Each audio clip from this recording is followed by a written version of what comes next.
이번 시간에는 세뇨간 제흡수에 대해서 알아보도록 하겠습니다. 사구체를 거쳐서 여과가 일어난 다음에 여과액은 세뇨간 안으로 들어가고 사구체를 벗어난 혈액은 세뇨간 주위 모세혈관을 따라서 이제 흘러가게 되죠. 위에 있는 그림처럼. 그리고 이 사구체 주위 모세혈관과 세뇨간 사이에는 물질 교환이 계속 일어나면서 흡수와 분비 과정이 일어나게 됩니다. 먼저 세뇨간을 다시 구분을 하면은 보막낭과 이어져 있는 부분이 근위세뇨간이 되겠고, 근위세뇨간에서 수질 안쪽으로 깊숙이 들어갔다 내려오는, 깊숙이 들어갔다 다시 올라오는 헬리고리가 있고, 헬리고리에 이어서 원의세뇨간이 존재합니다. 그 다음에 원의세뇨간은 이제 집합관에 연결이 되어 있죠. 그리고 집합관은 여러 개의 원의세뇨관과 연결이 되어 있습니다. 즉 여러 개의 네프론들이 이런 집합관에 연결되어 있다라고 생각하면 되겠습니다. 그리고 이 사이에 일어나는 이동을 간단히 보면은 근위세뇨관에서는 기본적으로 사구체 여과액의 3분의 2가 재흡수된다. 이렇게 생각하면 되겠습니다. 여과한 것들의 3분의 2 정도는 이 근위세뇨관에서 거의 그대로 재흡수를 하게 됩니다. 그래서 가장 큰 특징이 이제 등장성이라는 특징을 갖고 있고, 이렇게 근위세뇨관에서 많이 흡수를 하는 이유는 일단 사구체를 지나서 나온 혈액이기 때문에 압력은 낮고 교질삼투압은 굉장히 높게 존재하죠. 그래서 물질이 세뇨관 안쪽으로 이동하기가 쉬워진다. 그렇게 그래서 등장성으로 이동한다가 이제 가장 큰 특징이 되겠습니다. 그리고 거의 모든 물질들을 이제 한다고 이제 생각을 하면 되겠고, 그 다음에 근위세뇨관에서 분비하는 물질이 있는데, 여기서 중요한 건 일단 이 부분입니다. 이쪽에서는 수소이온 형태로 많이 분비가 되고, 또 암모니아도 이 부위에서 많이 생성이 됩니다. 그래서 수소이온과 암모니아가 만나면 암모늄 이온이 되죠. 그래서 수소이온과 암모늄 이온으로 근위세뇨관에서 많이 분비가 된다. 이렇게 생각하면 되겠습니다. 다음 이제 헬리고리에 됐습니다. 헬리고리는 세뇨관, 헬리고리는 다른 식으로 표현하면 카운터 커런트 멀티플라이 시스템이라고 되어 있는데, 이것은 무슨 말이냐면은 서로 이제 반대로 흘러가면서 오줌을 농축시켜주는 그런 역할을 한다. 이렇게 생각하면 되겠습니다. 그에 반해서 이 직행혈관은 헬리고리를 따라서 움직이죠. 근데 직행혈관도 그 헬리고리를 따라가면서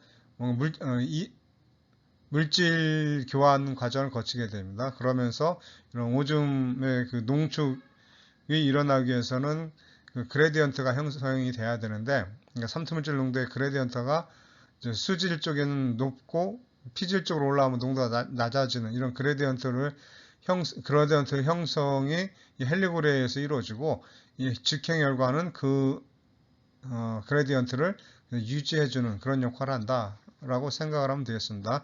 이 부분도 이제 뒤에 다시 설명을 하도록 하겠습니다.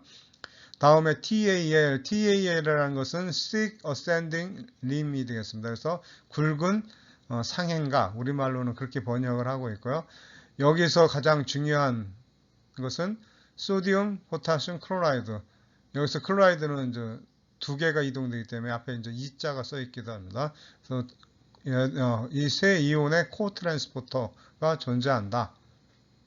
그래서 이 세 이온을 동시에 이제 재흡수를 하게 되겠죠. 그 다음에 이제 이것에 이 코트랜스포터를 억제하는 그러한 약물을 룹 다이우레틱스라 한다. 이것은 룹이 이제 헬리고리를 의미하는 거고, 이제 다이우레틱스라는 것은 이뇨제라는 얘기입니다. 우리말로 번역된 게 고리 이뇨제 이렇게 번역을 하기도 합니다. 그 다음에 또 중요한 특징이 이 헬리고리에서 가장 중요한 특징이 뭐가 있냐면 이쪽 하행각에서는 수분의 재흡수가 주로 일어나고 있습니다. 다른 그 전해질들은 이제 재흡수가 안 일어나요. 그리고 상행각에서는 반대로 이제 전해질이 주로 흡수가 됩니다. 이때 소디움과 일단 소디움, 포타슘, 클로라이드가 이제 동시에 움직인다 그랬죠. 그리고 우리 몸에서 중요한 이가이온 2개, 칼슘과 마그네슘도 이쪽에서 재흡수가 된다. 뭐 이 정도만 이해하면 될 것 같습니다. 그리고 원의세뉴관 이제 보도록 하겠습니다. 여기 이 그림에 이제 표시가 안 되어 있는데 이쪽 부분에서는 유리아가 이제 재흡수가 됩니다. 유리아가 집합관에서 재흡수가 되는데 이 부분이죠. 요소가 집합관에서 재흡수가 되는데 얘는 이쪽 헬리고리 쪽에서 흡수가 되게 됩니다. 그래서 헬리고리 안에 삼투질 농도를 높여주는, 그래서 삼투질 농도의 그레디언트를 형성해주는 그런 역할을 한다라는 내용인데 이 부분은 뒤에서 또 나옵니다. 다음 이제 원의세뇨관. 원의세뇨관은 대략 소량의 NaCl 정도가 흡수된다 이렇게 설명이 되어 있습니다. 대부분 NaCl은 근위세뇨관에서 흡수가 되고, 그 다음에 이제 이 소디움 클로라이드 흡수는 바로 소디움 클로라이드 코트랜스포터라는 것이 이제 이쪽 원의세뇨관에서 소디움 클로라이드 코트랜스포터가 이제 재흡수를 한다 이런 얘기 됐습니다. 그래서 화살표 밖으로 나오는 게 재흡수가 되는 겁니다. 그러니까 세뇨관 안으로 들어가면 분비가 되는 거고, 그리고 이러한 이곳에 있는 원의세뇨관에 있는 소디움 클로라이드 코트랜스포터를 억제하는 이뇨제들이 있는데 보통 이제 사이아자이드 계열의 이뇨제는 이 코트랜스포터를 억제한다. 그 정도 이제 이해하면 되겠습니다. 그리고 또 이제 칼슘도 이쪽에서 이제 능동적으로 흡수가 된다. 원의세뇨관에서. 그래서 이제 이쪽에서 흡수될 때는 이제 파라사라이드 호르몬에 의해서 영향을 받는다. 이 정도 이제 이해하면 되겠습니다. 다음 집합관. 집합관은 이제 가장 큰 특징이 뭐냐면은 오줌에서의 소디움의 최종 농도와 농축 정도, 즉 오줌의 양을 결정을 하는 그런 부위라고 할 수 있습니다. 그리고 ADH가 작용하는 부위가 바로 이제 집합관 쪽입니다. 그래서 이제 ADH가 결국 오줌의 농축 정도를 결정하는데, ADH는 이제 원의세뇨관에서 컬렉팅 더 원의세뇨관 말단부에서 이제 집합관에 걸쳐 ADH가 수분의 재흡수를 증가시켜준다. 그렇게 이제 설명이 되어 있습니다. 그리고 전체적으로 보면은 이제 포타슘하고 암모늄, 그 다음에 수수이온, 이러한 물질들은 전부 다 분비하는 쪽에 들어가고 있죠. 여기서도 분비하고. 그런데 이제 차이점은 근위세뇨관에서는 암모늄 형태로 분비되는 데 반해서 원위세뇨관과 집합관에서는 그냥 암모니아 형태로 이제 분비되는 것으로 지금 표시가 되어 있습니다. 자, 이 정도 상황을 이제 거의 이 정도는 굳이 외우는 수준까지는 아닌 것 같습니다. 제 생각에는 그냥 몇 가지만 딱 이해를 하면은 쉽게 이 이동을 갖다 여러분이 직접 이 세뇨관 그림에다 그릴 수 있을 정도로 비교적 쉽게 외울 수 있는 부분이라고 생각합니다. 다음 이제 재흡수 과정에서의 특수 기전에 대해서 알아보도록 하겠습니다. 재흡수 기전이기 때문에 보통 능동적으로 재흡수가 되겠죠. 이때 능동적이란 말은 결국 에너지를 사용한다는 얘기고, 여기에 두 가지 방식이 있습니다. TM 리미티드. 그래서 TM이라는 것은 트랜스포트, 운반되는 것이 맥시멈. 그래서 맥시멈에서 따온 겁니다. 그래서 최대 이동치라는 뜻이 되겠습니다. 그래서 최대 이동치에 제한받는 운반이 되겠죠. 이 경우는 지금 오른쪽에 이제 그림으로 이제 간단하게 예를 들어서 설명하고 있는데, 이 위에서 떨어지는 것을 중간에 컨베이어 벨트가 이제 다른 곳으로 이동을 시키고 있죠. 그런데 컨베이어 벨트에서 떨어지는 양이 적으면은 뭐 밑으로 떨어지는 것이 없이 다 그대로 옆으로 이동이 됩니다. 그런데 이것은 이제 한계가 있죠. 이렇게 옆으로 이동시켜주는 얘가 움직일 수 있는 양이 그러니까 운반할 수 있는 양이 한계가 있기 때문에 이 한계를 넘어서게 되면은 다 옆으로 이동되지 못하고 밑으로 이렇게 떨어지는 애들이 존재하게 된다. 이런 것이 이제 TM 리미티드가 되겠습니다. 여기에서는 이제 대부분의 물질들이 이런 TM 리미티드 트랜스포터로 작동이 됩니다.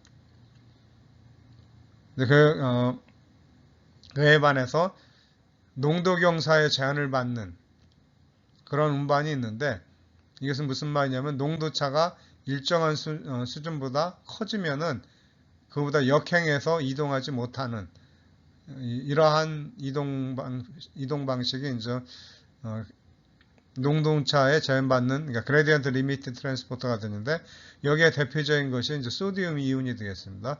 기본적으로는 그냥 소디움 이온만 외우면 될 것 같습니다.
이 슬라이드에서는 최대 운반값의 제한을 받는 운반 방법으로 이제 포도당 운반체에 대해서 이제 설명하고 있습니다.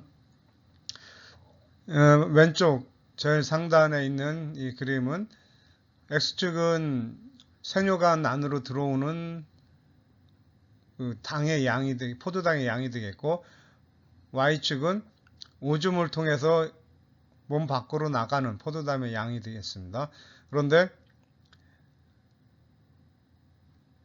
개의 체중이 10kg이고 신혈장량이 120, 그다음에 사구체 여과율을 분당 36ml라고 했을 때, 그리고 이제 혈당치가 100이다 하면은 이 경우 이 개는 분당 36mg의 포도당을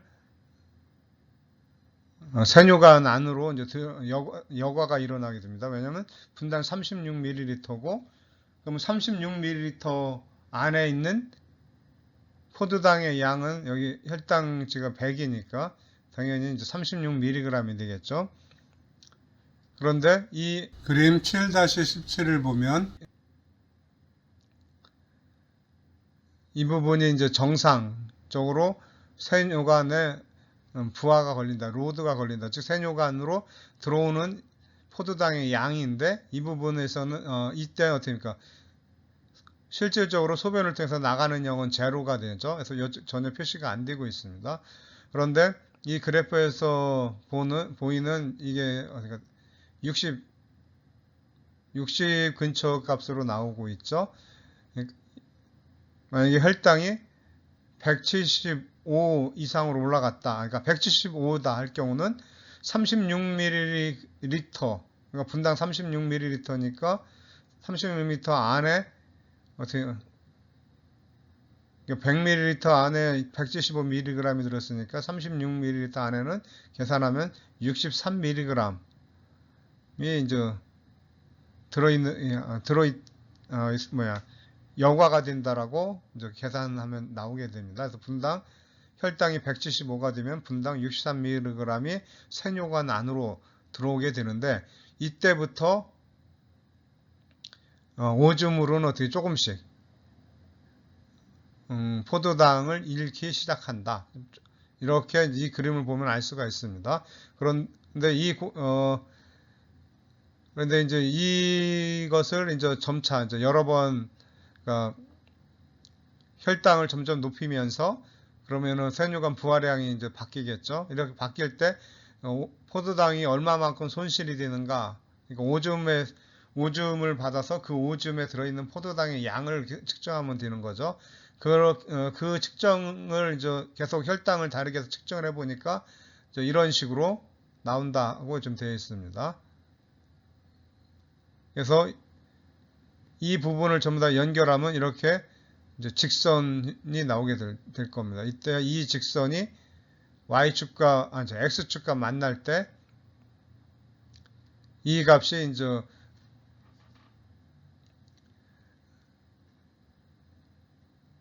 최대 이동량이 되겠습니다. 그러니까 지금 90 얼마가 나오는데 90이라고 대략 생각하면은 이제 분당 90mg 정도는 이 이제 강아지는 90mg까지는 분당 이렇게 재흡수할 수 있는 능력이 있다라는 걸 알 수가 있는 겁니다. 그런데 90mg보다 더 작은 농도에서도 오줌을 통해서 밖으로 나가더라 하는 것을 알 수가 있는데, 이때 처음으로 오줌을 통해서 배설되는 그 값을 이제 역치라고 여기서 설명을 하고 있습니다.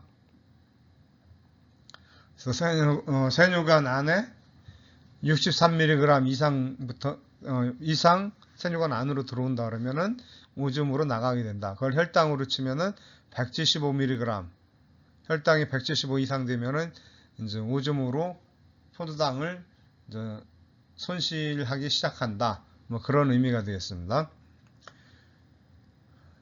그 다음에 이 부분 옆에 있는 그림 7-18을 보면 포도당, X축은 포도당의 농도고 혈장에 있는 포도당 농도고 이게 혈당이죠. 왼쪽은 그냥 포도당 양으로 이제 생각하면 되겠습니다. 왜냐면 이 부분은 여과량과 실제로 밖으로 나가는 포도당까지를 이제 다 한 그래프에 그렸어요. 그럼 이 상황에서 보면은 여과량은 혈장 포도당의 이제 비례 관계죠. 그래서 지금 이런 식으로 이 그래프로 이제 비례 관계로 이제 선이 나타나고 있죠. 그래서 혈당이 높으면은 당연히 여과량도 이만큼 이제 많아지게 되는 거죠. 그런데 이론적으로 생각을 했을 때는 어떻게 그 최대값이 될 때까지는 최대값을 넘기 전까지는 전부 다 제흡수가 되겠죠. 그래서 그러니까 최대값, 그러니까 포도당을 운반할 수 있는 최대값이 지금 여기에는 이렇게 표시가 되어 있죠. 이 값보다 높지가 않으면은 그대로 전부 다 제흡수가 되고, 따라서 오줌으로 나오는 이 곡선이 지금 배설되는 양이죠.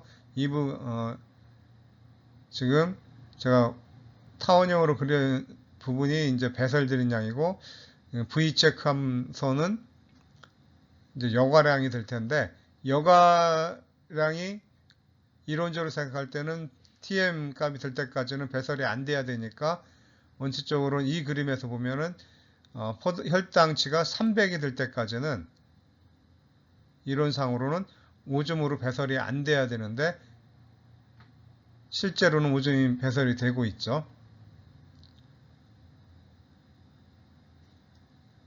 이런 현상을 스플레이라고 한다. 이렇게 설명을 하고 있습니다. 그 앞서서 이제 적정 곡선.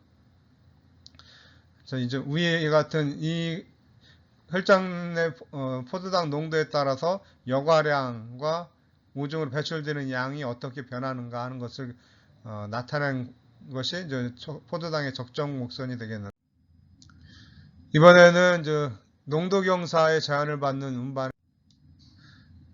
이번에는 소듐 클로라이드와 물의 제흡수에 대해서 알아보도록 하겠습니다. 분리된 세뇨관 관리법이라는 방법을 통해서 측정을 하게 되는데, 세뇨관 각 부위를 적출해낸 다음에 그 부분을 이제 두 개의 파이프에서 연결하죠. 한쪽에서는 알고 있는 솔루션을 집어넣어서 이제 압력을 가해서 이제 얘를 이제 관류시키는 거죠. 그래서 반대쪽 파이프에서 들어오는 그러한 이쪽에 들어온 용액에서 그 수분과 이온의 양을 측정을 해서 이제 얼마만큼 이동했는가 하는 것을 측정하게 되는데, 이때 이 세뇨관 분절은 이 배지, 즉 신장과 같은 환경으로 만든 이런 배지에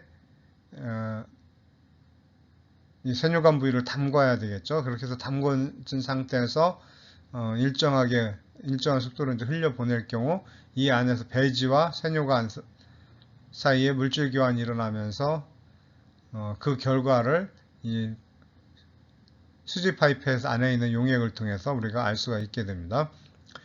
그래서 먼저 근위 세뇨관에서 어떻게 제흡수가 일어나는가 하면은 소디움과 물의 65%가 제흡수된다. 이렇게 지금 설명이 나와 있는데, 이 가운데에 있는 그림을 보면 70%가 근위세뇨관에서 흡수된다. 이렇게 되어 있죠. 이런 식으로 구체적인 숫자는 조금씩 다를 수는 있지만 대략 앞에서 설명했듯이 3분의 2가 근위세뇨관에서 제흡수된다 그랬죠. 그러니까 그 수치와 거의 유사한 유사한 값은 유지하게 됩니다. 그 다음에 이제 소디움이 흡수되는 기전을 이제 3개 기전이 이렇게 지금 설명이 되어 있죠. 첫 번째는 포도당 아미노산 등과 공동 운반하는 방법. 이것은 이제 근위센유관 중에서도 이제 상부 쪽에서 일어난다는 거죠. 일단 중요한 영양소들을 먼저 재흡수를 해야 되겠죠. 제일 먼저 영양분이니까 포도당과 아미노산 같은 영양분을 이 포도당과 아미노산은 보통 소디움과 같이 운반되죠. 그래서 이러한 방법으로 이제 흡수가 되는 경우가 있고, 다음은 소디움 바이카보네이트 운반이라고 되어 있습니다. 지금 이 그림이 나와 있는데 나중에 4년기 평형 시간에 이제 또 설명을 하겠지만, 이 하이드로젠 이온을, 그러니까 우리 몸에서는 아주 많은 양의 그 유기산이 생성이 됩니다. 그런데 수소 이온은 신장을 통해서만 배설할 수 있고, 그래서 근위센유관에서 이제 분비를 하게 됩니다. 그런데 이 센유관 내강 쪽으로 내보낼 때, 그러니까 소디움을 이제 안으로 데리고 들어와요. 그러니까 소디움 하이드로젠 안티펌프가 되겠죠. 또는 뭐 익스체인저 이렇게 이제 붙일 수가 있습니다. 안티포트 또는 익스체인저 이런 식으로 이름 붙이는데, 어쨌든 수소 이온을 내보내기 위해서 소디움 이온을 이제 세포 안으로 갖고 들어오는 이런 기전이 존재합니다. 이것도 이제 상부에 있다고 좀 되어 있네요. 그 다음에 소디움 클로라이드 코트랜스포터, 소디움과 클로라이드 같이 들어오는 것은 원위센유관 아래쪽에 있다, 이렇게 되어 있습니다. 그래서 이런 세 가지 방식으로 이제 소디움 클로라이드를 재흡수할 수 있다, 이런 얘기가 되겠고, 그리고 이제 이런 능동적 재흡수 말고도 이런 사이 세포 간격을 통해서 이동할 수 있는 이런 방법도 존재한다. 이거 갖다 이제 세포 옆을 지나간다 하기 때문에 파라셀루라 패스웨이라고 하고 있고, 또 이 경우는 뭐 클로라이드가 좀 더 주도적으로 작동이 되는 것 같습니다. 그래서 클로라이드 드라이븐 트랜스포터라고도 하는데, 뭐 여기까지는 굳이 외우지 않아도 될 것 같습니다. 다만 근위센유관 하부 쪽에서는 수동적으로도 세포 간격을 통해서 소디움 클로라이드가 이동할 수 있다, 이 정도 이해하면 되겠습니다. 그 다음 근위센유관 재흡수 특징은 이미 이거 한번 설명했던 내용인데, 양쪽으로 아주 많고, 그래서 3분의 2죠. 그 다음에 등장성 수축이다. 요거는 꼭 이제 알고 있어야 되는 이제 그런 내용이 되겠습니다.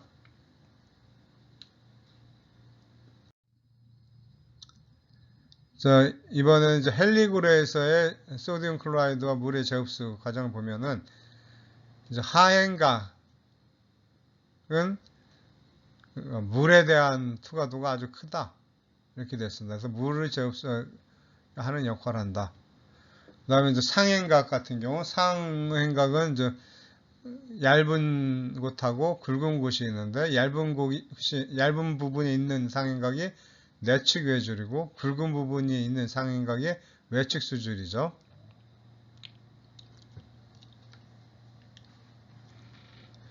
이제 이 경우 이제 상행각의 싱 세그멘트나 그러니까 물에 대한 투과도는 약해요. 특히 이제 6세그멘트는 물은 거의 없다, 이렇게 되어 있죠. 그리고 이제 이런 6세그멘트에서는 소디움 클로라이드 대량 재흡수가 일어난다. 이때 관여하는 게 소디움 클로라이드, 소디움 포타슘 클로라이드,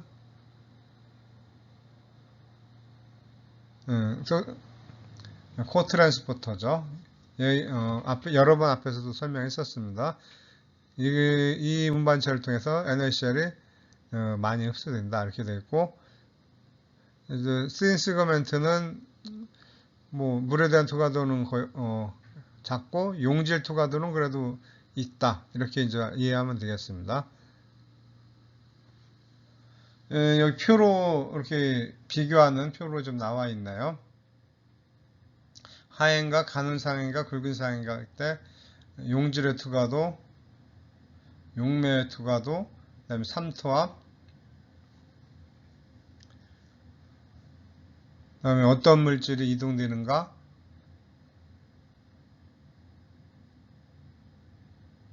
뭐 하는 것이 이제 잘 되어 있죠. 또 옆에 있는 표도 보면은 근위센유관과 헬리구리가 이제 비교를 되어 있는데 근위센유관은 소디움 섭취량이 증가하고 소디움이 증가할 경우 소디움의 재흡수량이 이제 감소가 되어서 소디움의 배설량이 증가된다는 얘기죠. 그리고 이제 헬리구리의 경우는 프로세마이드 일종의 이뇨제입니다. 이뇨제를 투여할 경우 소듐의 재흡수량이 줄어들어서 오줌이 많아진다. 이렇게 이해하면 되겠습니다. 그 다음에 원위세뇨관. 원위세뇨관은 기시부는 내강 측이 마이너스 10이고 종말부 쪽은 마이너스 60이다. 이렇게 되었습니다. 그래서 이제 소듐의 재흡수가 이때 이제 능동적으로 일어난다는 걸 알 수가 있는데 소듐이 많이 이동하니까 네가티브 값이 더 커졌겠죠. 근데 소듐 전체 재흡수량이 5% 미만만 차지한다. 이렇게 되어 있습니다. 그리고 알데스테론에 의해 조절이 된다. 알데스테론이 이제 소듐의 재흡수를 증가시킨다고 이제 설명을 했습니다. 그 다음에 클로라이드 재흡수는 이제 수동적으로 일어나고 물의 재흡수는 ADH 항이뇨 호르몬에 의해서 일어난다. 그 정도로 이제 원위세뇨관을 이해하면 될 것 같습니다. 이어서 집합관에서의 소디움 클로라이드와 물의 재흡수를 알아보도록 하겠습니다. 이때 소디움의 재흡수량의 7%, 물의 재흡수량의 16%를 담당한다 되어 있는데 뭐 이 정도 되는 숫자들은 외울 필요가 없습니다. 앞에서 근위세뇨관은 대략 3분의 2 되는 그 정도 되는 양을 흡수한다. 이 정도만 알고 있고 그 외에서의 수치는 뭐 굳이 이렇게 외울 필요는 없어요. 그 다음에 집합관은 신장에 있어서 피질, 내측수질, 외측수질을 이제 다 통과하죠. 그렇기 때문에 각 부위에 따라서 이동 특성이 이제 달라지게 됩니다. 그래서 피질 부위에 있는 집합관은 소디움의 재흡수가 이제 많이 일어나는데 이때 포타슘 분비와 연관되어 있다. 이렇게 됐습니다. 그러니까 소디움을 재흡수하면서 포타슘을 내보내주는 이러한 기전이 있다. 이런 얘기가 되어 있고 여기 알도스테론에 의해서 이 기전이 촉진된다. 이런 내용이 되었습니다. 그 다음에 클로라이드 재흡수는 뭐 수동적이라고 좀 나와 있고 그 다음에 물의 재흡수는 ADH에서 촉진이 된다. 이렇게 설명이 되어 있습니다. 그 다음에 외측 수질 부위는 여기서는 이동이 거의 안 일어난다. 이렇게 됐습니다. 집합관에서. 만약에 여기서 이제 이동이 일어나면은 굵은 상행각에서 나온 소디움 클로라이드 포타슘이 다시 또 이 집합관 안으로 들어올 수 있겠죠. 그래서 이 부분에서는 이동이 거의 없다. 이렇게 되어 있습니다.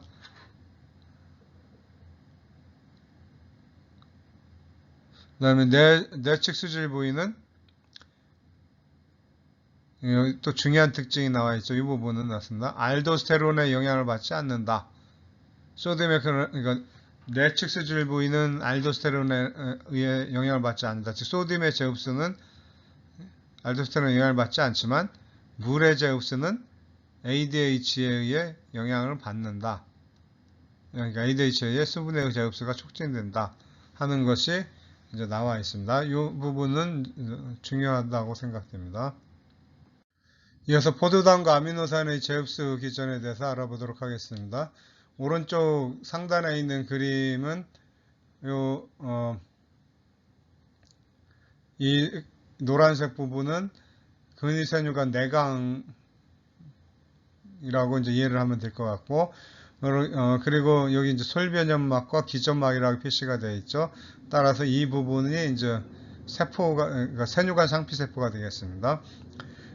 세류관 상피는 소디움을 흡수하면서 소디움만 흡수하는 경우도 있고 소디움과 포도당, 소디움과 아미노산을 함께 운반하는 이러한 운반체도 존재하죠. 그래서 이를 통해서 포도당과 아미노산이 흡수가 되는데 세포 안에 흡수된 다음에는 촉진적 확산으로 해서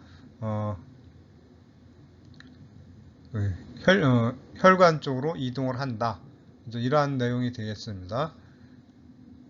그런데 여기서 중요한 것은 이제 근위세뇨관에서 제흡수가 그러니까 근위세뇨관에서만 제흡수가 일어난다는 거. 그 다음에 경쟁적 억제작용이 이제 갈락토스와 포도당 사이에 존재하고 반추동물의 경우는 포도당과 아세트산과 사이에 존재한다. 이렇게 설명이 되어 있습니다. 반추동물은 다른 동물과는 다르게 포도당의 혈당치가 상당히 낮은 편이죠. 그리고 그만큼 포도당 외에 이런 휘발성 지방산도 역시 주 에너지원으로 많이 이용하고 있다라고 이해를 하면 되겠습니다. 그리고 저희 여과당 대부분은 근위세뇨관에서 흡수되고 아미노산의 경우도 99% 이상이 근위세뇨관에서 흡수된다 이렇게 나와 있습니다. 그리고 이제 근위세뇨관에서도 보면은 오른쪽 하단에 있는 그림이죠. 여기에 보면은 근위세뇨관의 4분의 1 정도 되는 지점에서 대부분이 흡수가 일어나는 것을 알 수가 있습니다. 그러니까 근위세뇨관에서만 재흡수가 일어나는데 그 중에서도 앞부분에서 주로 재흡수가 일어난다. 그렇게 이해를 하면 될 것 같습니다. 그 다음에 오줌에 이제 당이 나타나는 기전 앞에서도 이제 설명을 했었는데 이제 혈당치가 일단 높아야 되겠죠. 그래서 혈당치가 높으면은 그 최대 운반량에 제한이 있기 때문에 당연히 오줌에 당이 나오게 마련이고 또 그 기전 외에 흡수 기전에 문제가 있을 때 이때는 이제 TM이 낮아지겠죠. 그래서 예를 들어서 플로라이진을 투여했을 때 이렇게 됩니다. 플로라이진은 SGLT1 이니비터예요. 이 약물을 투여하면은 결국 TM이 낮아져서 당이 이제 오줌으로 나타날 수 있다. 뭐 이런 얘기가 되겠습니다. 그리고 여기에 나오는 약물 이름들이 그렇게 많지 않으니까 그냥 전부 다 이제 좀 알고 있으면 좋을 것 같아요. 어차피 여러분이 내년 되면은 이제 양리학 시간에 이 약물들을 다 이제 배워야 될 겁니다. 그러니까 지금 이렇게 하나 둘씩 나올 때 그 기능과 함께 같이 외워두면은 이제 뭐 양리학 시간이나 또는 뭐 임상 과목에서도 상당히 도움이 될 거라 생각이 듭니다. 자, 이런 과정이 있고 또 그 다음에 이제 인슐린은 기본적으로 포도당 제흡수에는 영향을 주지 않죠. 그러니까 근위세뇨관에서 일어나는 포도당이 제흡수에 영향을 주지 않고 소화관에서 일어나는 포도당이 포도당이 흡수에도 영향을 주지 않죠. 그렇지만 인슐린 분비가 감소되면은 지방세포나 근육세포 내로 포도당이 이동되어야 되는데 이 이동되는 양이 감소되니까 혈당은 계속 높게 나타나게 된다. 이런 내용이 되겠습니다. 포타슘의 제흡수에 대해서 알아보도록 하겠습니다. 여과된 칼슘의 대부분은 근위세뇨관에서 흡수가 되죠. 그리고 헬리구리에서 나머지 대부분이 재흡수가 된다. 이렇게 나와 있습니다. 그 다음에 오줌으로 배설되는 포타슘은 대부분이 집합관의 피질부에 있는 주세포에서 포타슘이 분비가 된다. 그러니까 오줌으로 나오는 포타슘은 주로 여과된 것 중에서 나오는 것이 아니라 대부분은 이런 주세포에서 집합관 피질부에 있는 주세포에서 분비된 것이다. 이렇게 이해를 하면 되겠습니다. 그 다음에 이제 알도스테론에 반응하는 세포가 그게 이제 두 가지가 있는데, 하나는 주세포고 다른 하나는 이제 간극세포입니다. 그때 이제 여러분은 이제 영어하고 우리말 두 개의 명칭을 이제 다 알아두시기 바랍니다. 그러니까 우리말로만 외우거나 또는 뭐 영어로만 외우지 말고 둘 다 같이 외우기 바랍니다. 그리고 이제 간극세포는 다시 알파와 베타 두 종류로 구분하게 되는데, 주세포의 경우는 주로 이제 소듐의 제흡수를 담당하고, 그 다음에 간극세포는 주세포와는 다르게 산염기 평형에 관여한다. 이렇게 되어 있습니다. 그런데 알파는 하이드로젠 이온 분비, 산을 분비하는 그런 역할을 하고, 베타는 반대로 바이카보네이트를 분비하는 역할을 한다. 이렇게 설명이 되어 있습니다. 이 오른쪽 그림에서 퍼센트가 이제 포타슘의 퍼센트가 지금 여과된 액에 있는 포타슘의 양을 기준으로 설명을 하고 있죠. 여과됐을 때를 100%라고 하면은, 그 다음에 근위세균에서는 이제 30%가 남고, 그 다음에 헬리골에서 25%가 없어지니까 원위세균에서는 5%로 줄어들겠죠. 그런데 이것이 이제 원위세균 주세포에서 분비가 일어나기 때문에 다시 이렇게 변화가 일어난다. 이렇게 되어 있습니다.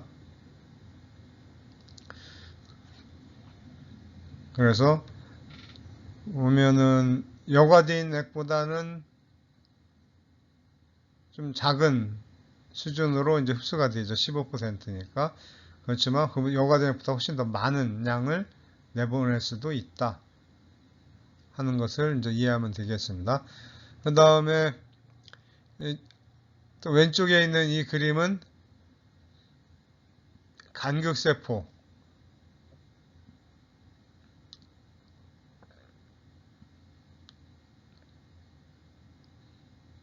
간극세포를 보고 있는데, 간극세포에는 이쪽에 이제 세뇨관 내강이죠. 집합관 세뇨관 내강인데,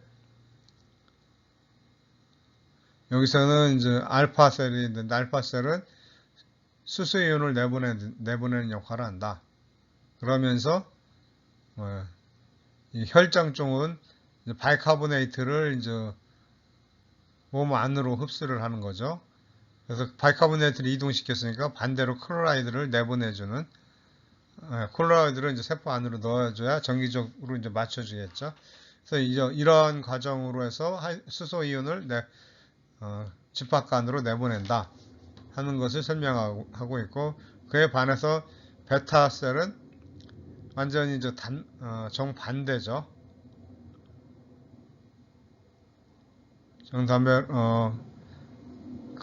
클로라이드를 움직이고 있는데, 일단은 여기서는 클로라이드보다는 바이카보네이트, 산염기 평형에 관여하기 때문에 바이카보네이트를 내보내고,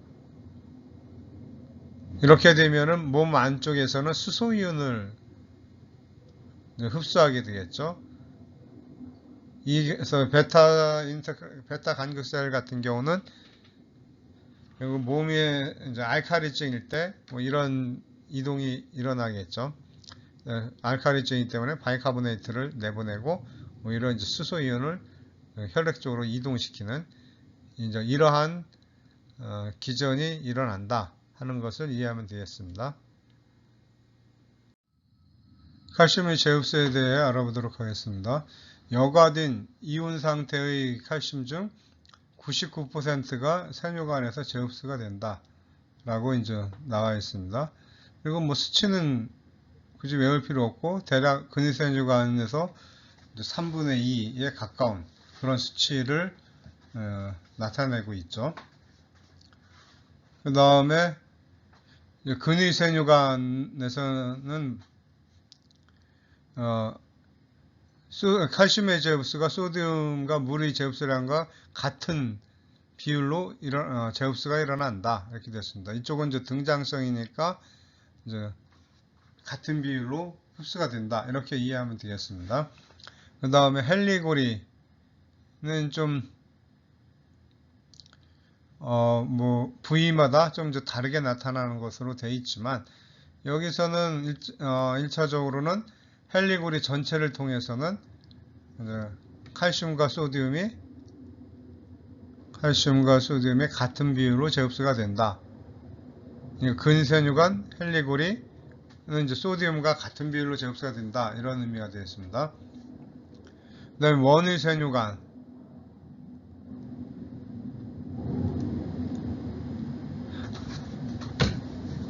원의세뉴간에서 세뉴간 내강칙이 이제 마이너스 값이 이제 크다고 나와 있죠.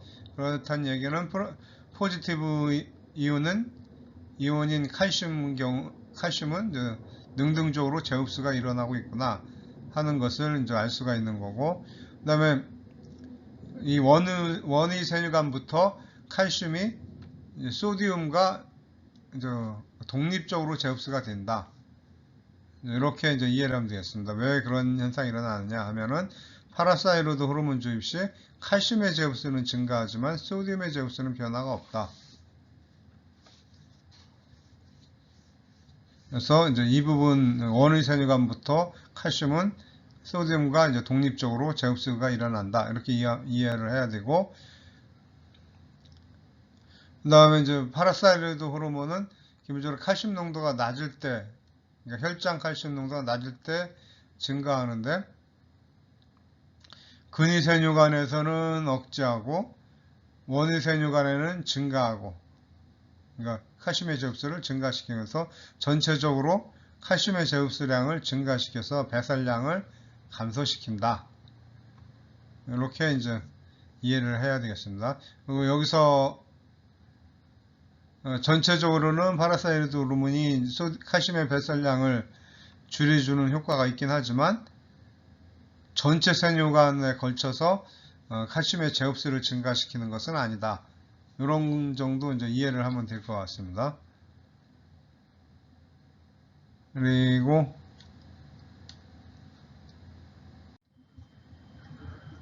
오른쪽 중앙에 있는 그림을 보면은 이쪽이 세뉴간 내강이 되겠고, 왼쪽이 세뉴간 내강, 이게 상피세포, 이게 원의 세뉴간이 되겠습니다. 원의 세뉴간에서 전압차를 이제, 보여주고 있는데, 이제 세포 안과 세뉴간 쪽하고 비교하면 세포 안이 그러니까 20에서 40mm부터 더 낮은 걸로 지금 되어 있죠. 이쪽이 네거티브니까 20에서 40mm 정도 세뉴간 내강보다 세포가 더 네거티브 값을 갖고 있다. 이 얘기는 클로라이드를 능동 이동으로 세포 안으로 이동시킨다 하는 것이 되겠습니다. 그리고 소디움은 세뉴간에서 상피세포로 넘어갈 때는 능동이 아니라 수동 이동으로 이제 운반이 되는 거죠. 그 다음에 간질액 쪽의 전위차를 비교해 보면은 간질액 쪽보다 70에서 90 정도 네거티브한 것으로 좀 나오고 있죠. 그렇기 때문에 소디움이 간질액 쪽으로 갈 때는 이번에는 이제 소디움이 능동 이동으로 이동이 되고 클로라이드는 이제 수동 이동으로 움직인다.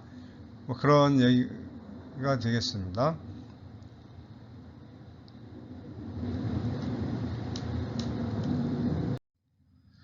희질 집합관에서 칼슘은 능동적 재흡수가 일어나고 이러한 칼슘의 재흡수는 파라사이드 호르몬에 의해 촉진이 되고 있습니다. 그렇지만 수질 집합관의 경우 칼슘의 이동이 거의 없는 것으로 알려져 있습니다.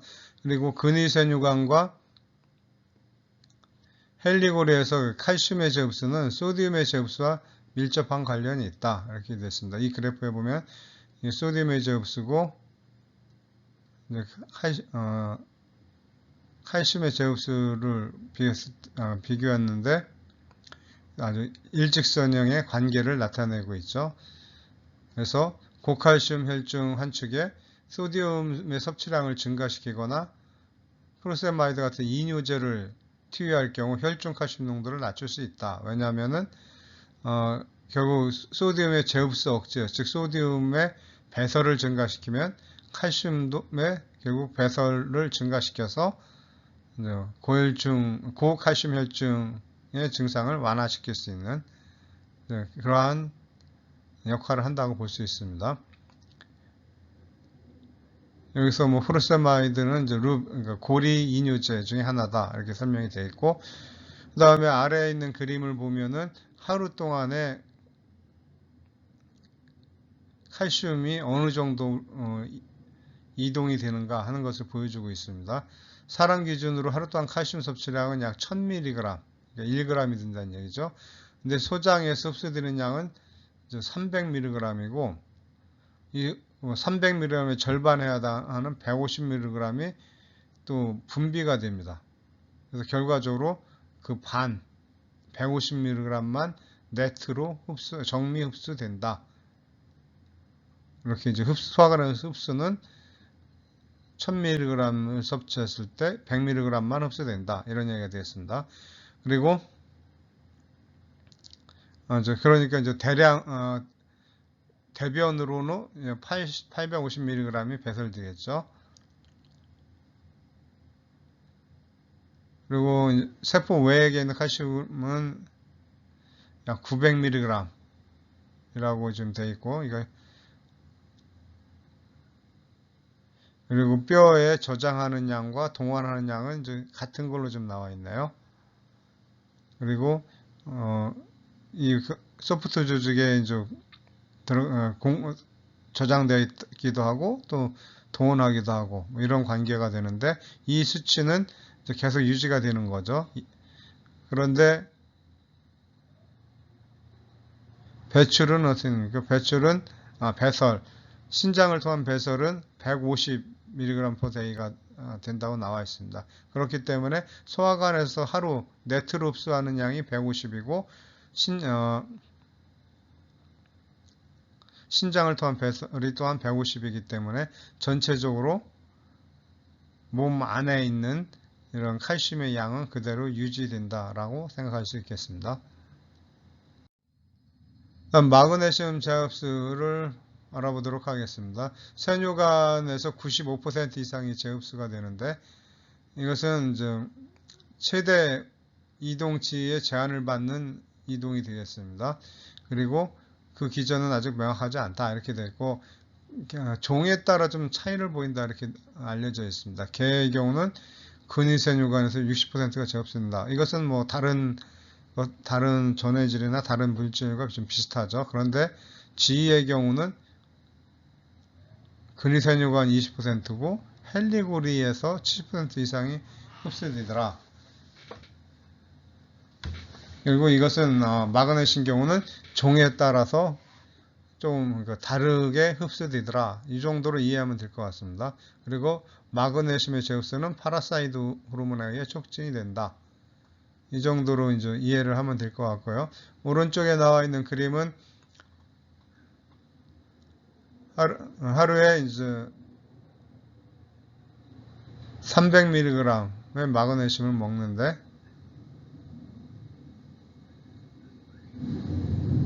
그런데 이제 이 중에서 이제 그러니까 흡수되는 거는 120, 그 다음에 분비가 20, 결과로 이제 100이 순수하게 흡수되는 거죠. 그리고 이제 매일 260mg이 이제 변을 통해서 배출된다. 이런 얘기가 되었습니다. 그래서 뭐 이 수치는 굳이 외울 필요 없고 과정도 비슷하죠. 칼슘과 마그네슘 둘 다 뼈에 이제 저장되거나 뭐 주로 이제 뼈에 저장 많이 되고 있죠.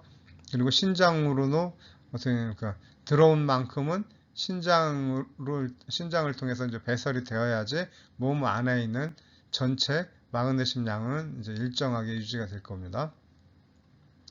그다음 인산염을 보도록 하겠습니다. 인산염은 쥐는 뭐 64%, 그러니까 비슷하죠.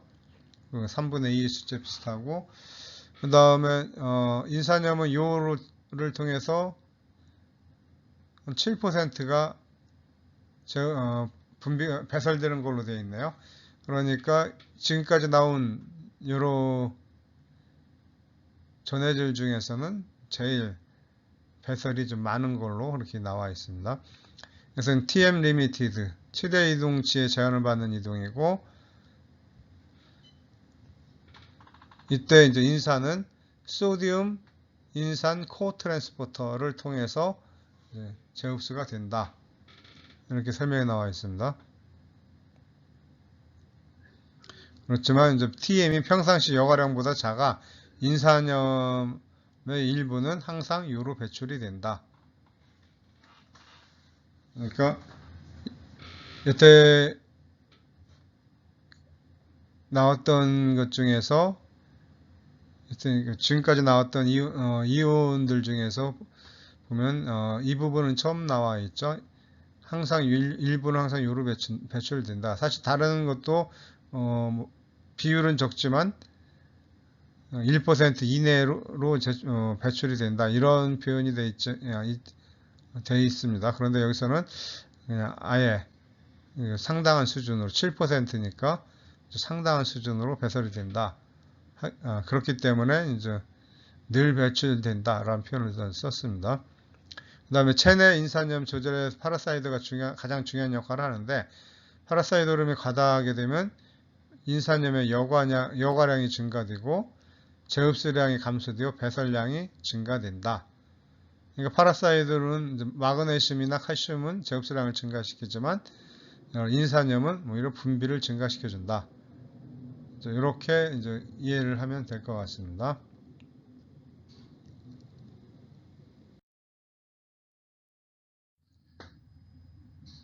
세뇨간 분비에 대해서 알아보도록 하겠습니다. 세뇨간이 능동적으로 분비하는 방법에는 두 가지가 있습니다. 첫 번째는 최대 이동치에 제한받는 이동하고, 두 번째 농도 기울기에 제한받는 이동. 그리고 재흡수에서 제시되는 능동 이동 방법과 방법에서는 이제 동일하죠. 그리고 먼저 최대 이동치에 제한받는 이동을 보면은 근위세뇨간의 특징이고, 이러한 방식을 통해서 유기산과 유기염이 분비되고 있습니다. 유기산, 유기염 모두 내인성과 외인성 물질이 있는데, 내인성은 우리 몸에서 만들어지는 물질이 되겠고, 외인성은 외부에서 투여한 물질이 되겠습니다. 그리고 이런 외인성, 그러니까 유기산 중에 이제 대표적으로 설명할 수 있는 것이 이제 PAH가 되겠는데, PAH는 파라아미노 히프릭 액시드를 이제 줄여서 부르는 말이 되겠습니다. 그림 7-30을 보면 혈장 내 pH 농도에 따라서 분비량과 여과량, 배설량들이 어떻게 변하는가 하는 것을 그래프로 잘 표시되었습니다. 기본적으로 여과량은 혈장 농도에 비례하죠. 그렇기 때문에 이런 직선의 관계를 보여주고 있습니다. 그에 반해서 분비량의 경우 최대 이동량은 분당 80mg이 되겠습니다. 그래서 이 80mg 되기 전까지는, 아니죠. 그러니까 80mg이 되기 전까지는 혈장의 농도에 비례해서 분비량이 증가가 되는데, 80mg 이상으로는 더 이상 증가하지 않게 됩니다. 그래서 이제 이 값이 최대 이동치가 되는데, 배설량은 이 분비량과 여과량을 합친 값이 된다. 이렇게 이제 이해를 하면 되겠습니다. 그리고 여기서 이제 주의 깊게 이제 봐야 될 부분은 뭐냐면은, 이쪽 낮은 농도, 충분히 낮은 혈중 농도로 pH가 있을 경우는, 그럼 분비량이 상대적으로 아주 높기 때문에 이 상태에서는 세뇨간, 주변 흐르는 세뇨간 주변 모세혈관에 있는 pH가 전부 다 세뇨간 안쪽으로 완전히 제거되어 세뇨간 안쪽으로 다 분비될 수가 있습니다. 그래서 이러한 특징을 이용해서 세뇨가 신장으로 들어가는 혈류량을 측정할 때 이 PAH를 이제 사용을 하게 됩니다. 그리고 PAH를 운반하는 운반체에 대해서 그림 7-32를 보면 좀 더 자세하게 이제 설명을 하고 있는데, 이 그림은 이제 근위세뇨관 상피세포가 되겠습니다. 얘는 이제 근위세뇨관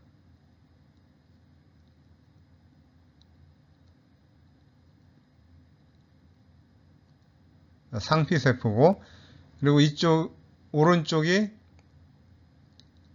기저변이 되겠습니다. 기저변이 되겠고,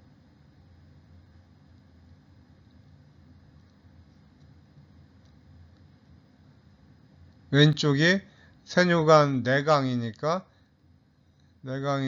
이 부분이 솔변연 쪽이 됩니다.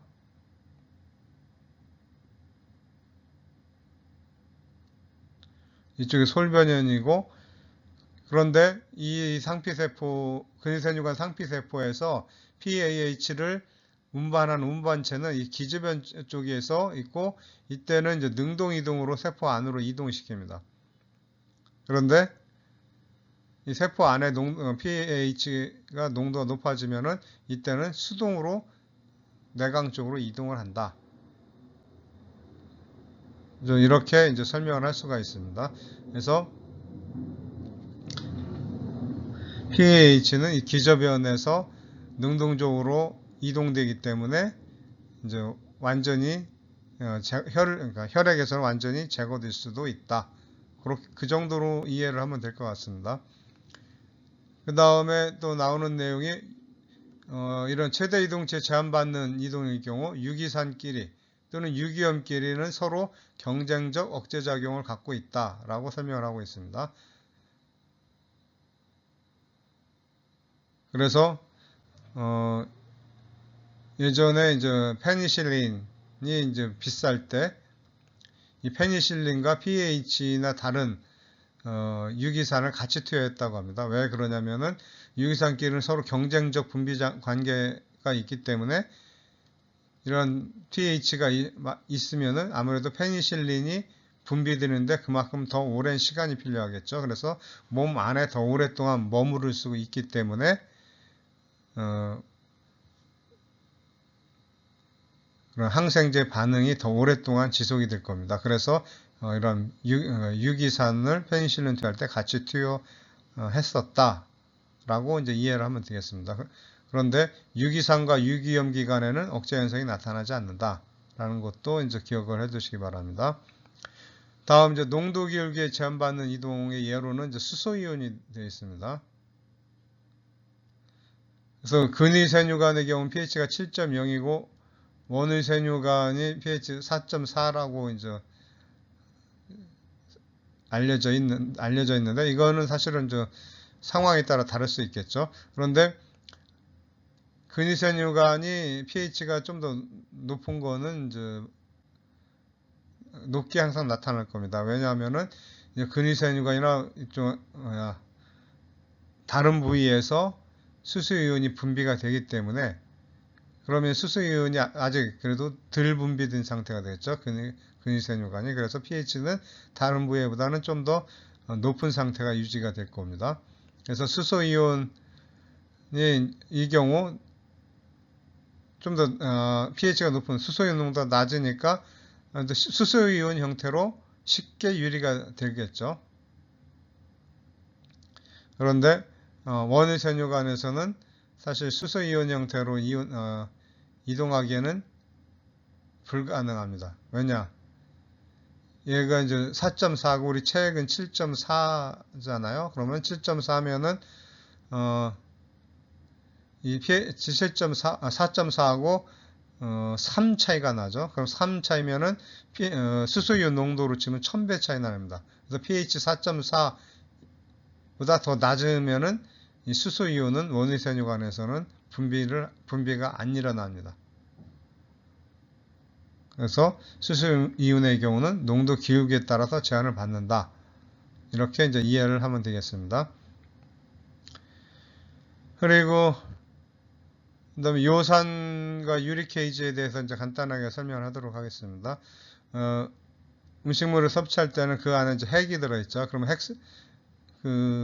핵산, 유전 물질은 핵산이 들어있을 텐데 그 핵산이 분해가 되면은 요산이 만들어집니다.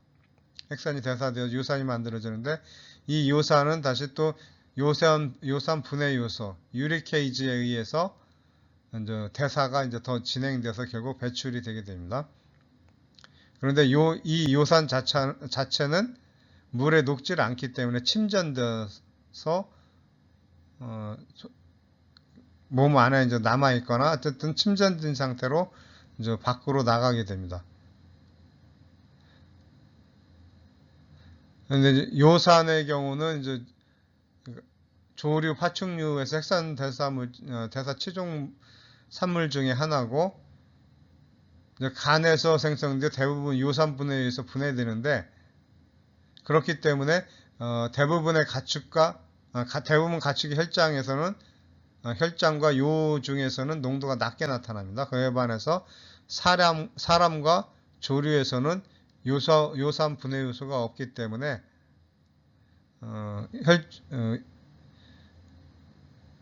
상대적으로 요산의 농도가 요산의 농도가 높다. 이렇게 이제 이해를 하면 되겠습니다. 그리고 요산이 이제 생육안에서 분비가 되는데 쉽게 결정이 되기 때문에 조류 같은 경우 요산염 결석 같은 것이 요관에 이제 생길 수 있다. 그런 얘기가 되겠습니다. 그리고 오른쪽 표 7-6을 보면 포도당과 pH의 능동적 이동에 대해서 초산과 부틸산은 둘 다 휘발성 지방산이고 반추동물의 경우는 그 반추 위에서 생산되는 주딘 생성물이 되겠죠.